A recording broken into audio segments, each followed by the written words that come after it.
যে আমরা সংস্কার চাই। নির্বাচনটা কেন দ্রুত চাই? এই কারণে দ্রুত চাই যে নির্বাচনটা হলে আমাদের যে শক্তি, সেই শক্তি আরো বাড়বে। আমরা সংস্কারের কথা আগেই বলেছি, আবারও বলছি যে আমরা সংস্কার চাই। কিছু কিছু মানুষ আছেন যারা একটু ভুল বোঝানোর চেষ্টা করেন যে আমরা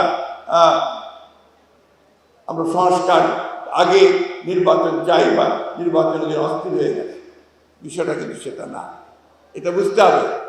আমরা যেটা বলছি যে নির্বাচনটা কেন দ্রুত চাই, এই কারণে দ্রুত চাই যে নির্বাচনটা হলে আমাদের যে শক্তি, সেই শক্তি আরো বাড়বে।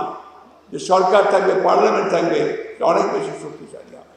আর যে সংকটগুলো সৃষ্টি হয়েছে, সেই সংকটগুলো দূর হয়ে যাবে।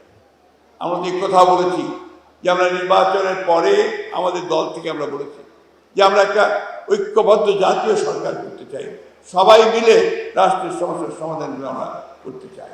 এটা আমাদের কথা। এখন যারা অন্যান্য দলে আছেন, যারা রাজনৈতিক দলগুলো আছেন, তারা অবশ্যই এটা ভাববেন, চিন্তা করবেন এবং সেই হিসাবে তাদের যে মতামত, সেই মতামত দেবেন।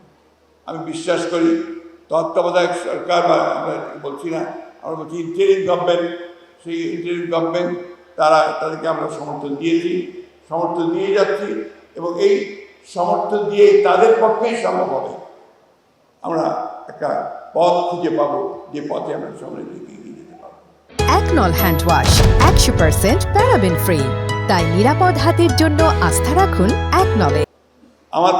আমার বাংলাদেশ পার্টি, এবি পার্টি একটা নতুন ইয়াং তরুণদের নেতৃত্বে এসছে।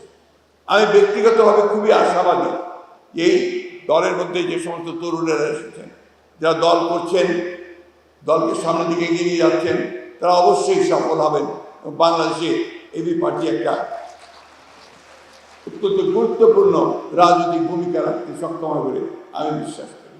আমি আবারও সব শেষে আপনাদেরকে আহ্বান জানাবো যে আসুন আমরা সবাই ঐক্যবদ্ধ থেকে আমাদের যে স্বপ্ন, সেই স্বপ্নকে আমরা বাস্তবায়িত করি। যে আজকে বাংলাদেশকে নতুন করে নির্মাণ করবার যে স্বপ্ন আমরা দেখছি, সেই স্বপ্নকে বাস্তবায়িত করতে হলে আমাদের কিন্তু একটু ধৈর্য ধরতে হবে, ধৈর্য ধরতে হবে এবং হঠকারিতা করে, ভুল সিদ্ধান্ত নিয়ে, ভুল পদক্ষেপ করে আমরা যেন সেই সম্ভাবনাকে বিনষ্ট না করি, সেই বিষয়টা আমাদেরকে সবসময় লক্ষ্য রাখতে হবে। হ্যাঁ, দেশের অবস্থা অর্থনৈতিক দিক দিয়ে খুব ভালো নয়, রাজনৈতিক দিক দিয়ে ভঙ্গুর অবস্থা হয়ে আছে, একটা ভাসমান পরিস্থিতি আছে।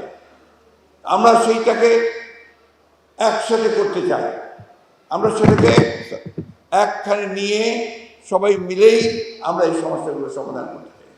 সবাই মিলে একসাথে হয়ে যদি আমরা সেই দানবকে, ফ্যাসিস্টকে সরাতে পেরেছি, তাহলে আমরা কেন পারবো না আমাদের জন্য সত্যিকার অর্থে একটা নতুন সম্ভাবনার, একটা নতুন রাষ্ট্র নির্মাণ।